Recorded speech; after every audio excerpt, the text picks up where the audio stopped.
உலகத்தின் பந்தங்கள் எல்லாம் நீ சொல்லி தந்தாயே.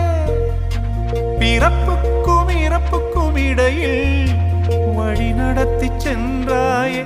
உனக்கே ஓர் தொட்டில் கட்டி நானே தாயாய் மாறிட வேண்டும். ஆராரிராரோ நான் இங்கே பாட, தாயே நீ கண்ணுறங்கு என்னோட மடி சாய்ந்து.